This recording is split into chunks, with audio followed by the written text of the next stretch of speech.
वक्फ कानून के खिलाफ बिहार में मुसलमानों का बड़ा प्रदर्शन। तेजस्वी यादव, सलमान खुर्शीद और कन्हैया कुमार प्रधानमंत्री मोदी पर भड़के। विजय सिन्हा का पलटवार, कहा कट्टरपंथियों को लगता है लालू इस्लामिक राष्ट्र देगा। बौखलाए तेजस्वी यादव, कहा यह देश किसी के बाप का नहीं है। बिहार में विधानसभा चुनाव से पहले राजनीतिक सरगर्मी तेज हो गई है। इस बीच पटना के ऐतिहासिक गांधी मैदान में रविवार को वक्फ संशोधन कानून के खिलाफ मुस्लिम संगठनों ने विशाल रैली का आयोजन किया, जहां विपक्षी पार्टी के कई सारे नेताओं ने शिरकत की, जिसमें तेजस्वी यादव, सलमान खुर्शीद, पप्पू यादव समेत कई नेता शामिल थे। वहीं आपको बता दें कि इस रैली को लेकर के बिहार के डिप्टी सीएम विजय सिन्हा ने लालू परिवार पर जोरदार तरीके से हमला बोला और कहा कि जो पढ़े लिखे हैं उन्हें प्रधानमंत्री मोदी की बातें समझ में आती है, लेकिन जो कट्टरपंथी हैं वो लालू यादव के बहकावे में है और उन्हें ऐसा लगता है कि लालू यादव उन्हें इस्लामिक राष्ट्र बना करके देंगे। आप भी सुनिए कि क्या कुछ बीजेपी के नेता विजय सिन्हा ने कहा। देखिए, मुस्लिम समुदाय के लोगों के ये लोग बरगला रहे हैं। हम तो कहेंगे कि आज गरीबों के हित में देश के प्रधानमंत्री जी ने गरीब के कल्याण के लिए सामाजिक सुरक्षा पेंशन जो लागू किए और बहुत सारे काम किए, आज उसका लाभ हर लोग उठा रहे हैं। लेकिन लालू यादव के रीजन में लोगों के अंदर भय, दहशत, हत्या, अपहरण, लूट, बलात्कार का माहौल था। एनडीए सरकार, बिहार के मुख्यमंत्री और प्रधानमंत्री के नेतृत्व में बिहार सुरक्षित है, सामाजिक सद्भाव है। अल्पसंख्यक समाज के लोग के नौजवान ये बात को समझ रहे हैं, लेकिन जो कट्टरपंथी लोग हैं आज भी वो इस भ्रम में हैं कि लालू यादव हमको यहाँ इस्लामी राष्ट्र बना देगा। ये भ्रम में जी रहे हैं। अब इस्लामी राष्ट्र की कल्पना छोड़िए, भारत के सर्वधर्म समभाव की बात को लेके चलिए और प्रधानमंत्री इस धरती पर जो भी जन्म लिया किसी जाति, धर्म, क्षेत्र, भाषा का, उसके कल्याण उत्थान का संकल्प लिए हैं। आप उनके साथ चलिए, राष्ट्र का कल्याण होगा। आपको बता दें कि इस सम्मेलन में कांग्रेस के वरिष्ठ नेता सलमान खुर्शीद, आरजेडी नेता तेजस्वी यादव और एआईएमआईएम के प्रदेश अध्यक्ष व विधायक अख्तरुल इमाम के साथ साथ पूर्णिया से सांसद पप्पू यादव भी शामिल रहे। उन्होंने केंद्र सरकार के प्रस्तावित वक्फ संशोधन बिल को लेकर के तीखा विरोध जताया। नेताओं ने इस बिल को मुस्लिम समुदाय के हितों के खिलाफ बताते हुए इसे रद्द करने की मांग की है। आपको बता दें कि विरोध रैली को संबोधित करते हुए आरजेडी नेता तेजस्वी यादव ने बड़ा ऐलान कर दिया। उन्होंने कहा कि हम बिहार में इस बिल को लागू नहीं होने देंगे। इस बीच कांग्रेस के वरिष्ठ नेता सलमान खुर्शीद ने कहा कि वक्फ को भी बचाना है और संविधान को भी बचाना है। यह हमारे देश की सांप्रदायिक सद्भावना और संवैधानिक अधिकारों की रक्षा के लिए आवश्यक है। अब सुनिए कि क्या कुछ कांग्रेस के वरिष्ठ नेता सलमान खुर्शीद ने कहा। वक्फ को लेकर तो मैं सुप्रीम कोर्ट भी जा चुका हूँ। अब सुप्रीम कोर्ट क्या फैसला करेगा उसका इंतजार है।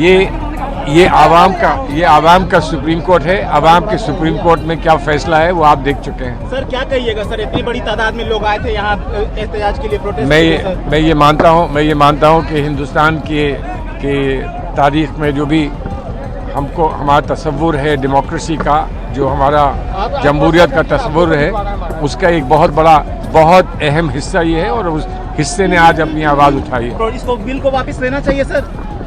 यकीनन उसमें जो कमी है वो कमी दूर हो, चाहे वो सुप्रीम कोर्ट करे या वो पार्लियामेंट करे। इसके अलावा कांग्रेस से सांसद इमरान प्रतापगढ़ी का बयान भी सामने आया। उन्होंने भी साफ तौर से कहा कि हम आज ऐतिहासिक पटना के गांधी मैदान में इसलिए शामिल हुए हैं, इसलिए हिस्सा ले रहे हैं क्योंकि हम न सिर्फ वक्फ संशोधन कानून के खिलाफ प्रदर्शन कर रहे हैं, वक्फ कानून को बचाना चाहते हैं, बल्कि हमारी ये भी मांग है कि जो संविधान को बदलाव करने की कोशिश बीजेपी के नेताओं की ओर से की जा रही है, इस पर भी हम रोक लगा सके और संविधान को भी बचा सके। सुनिए क्या कुछ कांग्रेस के सांसद इमरान प्रतापगढ़ी ने कहा। इस कानून के खिलाफ पहले दिन से इस देश के वो लोग जिनके लिए कानून लाया गया, वो कह रहे हैं कि भैया ये कानून आप हमारे लिए उम्मीद नाम बता करके ला रहे हैं, हमारे लिए नाउम्मीदी का कानून है। आपका मकसद वक्त की ज़मीनों को लूट के अपने धन्ना सेठ दोस्तों को देना, लेकिन सरकार ज़बरदस्ती करके ऐसे अमेंडमेंट लेकर के आई है कि शहर दर शहर सरकार इसमें सांप्रदायिकता फैला करके अपना एजेंडा सीधा करना चाहती है। ये सरकार इसी तरह से कृषि कानून भी लाई थी। 700 किसानों की शहादत लेने के बाद प्रधानमंत्री जी को होश आया कि यह कानून तो किसानों के खिलाफ था और अंत में उनको वापस लेना पड़ा। तो इसी तरह से इस देश में हर वो मुसलमान जिसके पुरखों ने, जिसके बुजुर्गों ने अपनी ज़मीनें धर्मार्थ कार्यों के लिए, सामाजिक कार्यों के लिए दान किया, वो कह रहे हैं भैया आप हमारी ज़मीनें लूटने की साजिश मत करिए, आप रहने दीजिए, जैसा वक्त का एक्ट चल रहा था उसे चलने दीजिए, ये अमेंडमेंट वापस लीजिए।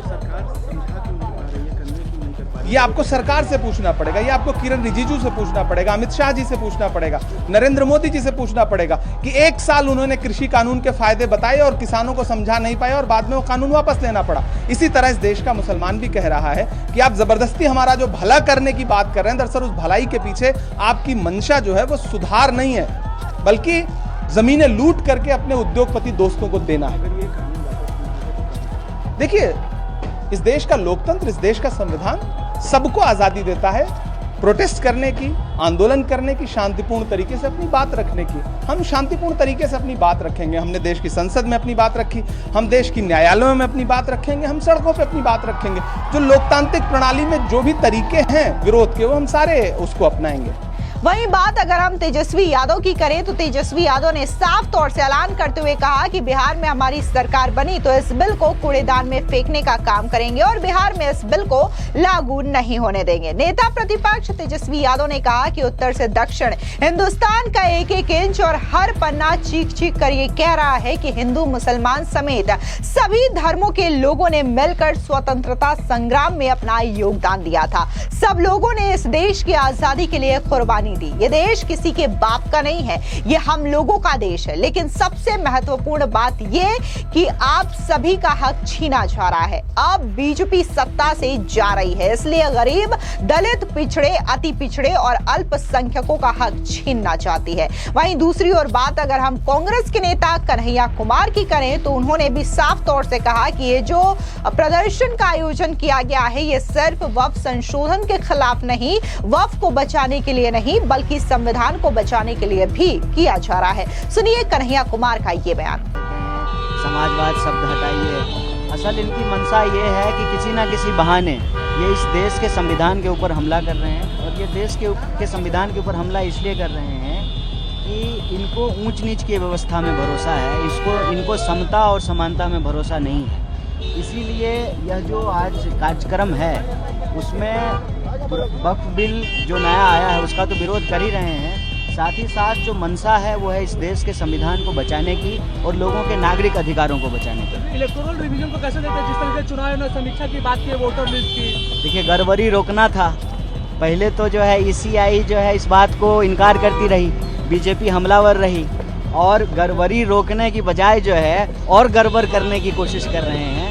समय लेकर के इस पर अच्छे तरीके से काम करना चाहिए, बहानेबाजी करके जो है ना आम लोगों को परेशान नहीं करना चाहिए। बिहार में चुनाव की स्थिति क्या रहती है? साल चुनाव भी होना है तो क्या लगता है किनकी सरकार बनी जाएगी? चुनाव जनता की सरकार बनती है। वहीं जब दूसरी ओर इस आयोजन को लेकर के जनसुराज के संस्थापक प्रशांत किशोर से पूछा गया सवाल तो उन्होंने साफ तौर से ये कहा कि जनसुराज पार्टी का उद्देश्य सभी लोगों को साथ लेकर के चलने का है। अलग अलग धर्म के लोगों को अलग अलग बातों के जरिए हम कुछ नहीं कहना चाहते। सुनिए क्या कुछ जनसुराज के संस्थापक प्रशांत किशोर ने कहा। कोई अपील नहीं करेंगे, उनका अपना प्रोग्राम है। मुसलमान संगठन कुछ ये बैठक कर रहे हैं, उनको मेरी शुभकामना। वक्त पे जो हम लोग का स्टांस है हम लोगों ने पहले ही क्लियर कर दिया है, उसमें नई बात कुछ करने की नहीं है। लेकिन जनसुराज में हम लोग किसी जाति धर्म के नाम पर कोई बैठक, कोई मीटिंग, कोई सभा नहीं करते हैं। वो जो लोग कर रहे हैं उनके साथ हमारी शुभकामना। दरअसल आपको बता दें कि वक्फ संशोधन कानून लाया गया है केंद्र सरकार की ओर से, यानी कि जो पुराना वक्फ कानून है उसमें कई सारे बदलाव किए गए हैं और इस बदलाव को लेकर के खुद कई सारे मुस्लिम संगठनों ने मोदी सरकार का समर्थन किया है और इन मुस्लिम संगठनों ने ये माना है कि इस कानून के जरिए जो गरीब मुसलमान होते थे उनको फायदा पहुंचेगा और इस कानून के तहत महिलाओं और बच्चों को भी अच्छी भागीदारी मिलेगी और जिस जमीनों का दुरुपयोग दुरुपयोग किया जाता था, अब उसका सदुपयोग किया जाएगा। यानी कि केंद्र सरकार की ओर से वक्फ कानून में यह संशोधन किया गया, उसको लेकर के कई सारे मुस्लिम संगठन ने बकायदा इसकी तारीफ की, इसका समर्थन किया। लेकिन इस वक्त अगर बात हम विपक्ष की करें तो विपक्ष लगातार अपनी राजनीतिक रोटियां सेकने के लिए इस तरीके से लोगों के बीच में भ्रम फैला रहा है और वक्फ संशोधन कानून के खिलाफ यह बड़ा प्रदर्शन गांधी मैदान में आयोजित किया गया, ताकि इससे बिहार में होने वाले विधानसभा चुनाव को लेकर के अपनी वोट बैंक की पॉलिटिक्स वो खेल सके। फिलहाल इस पूरी खबर पर आपकी क्या राय है, कमेंट सेक्शन में जरूर बताएं। धन्यवाद।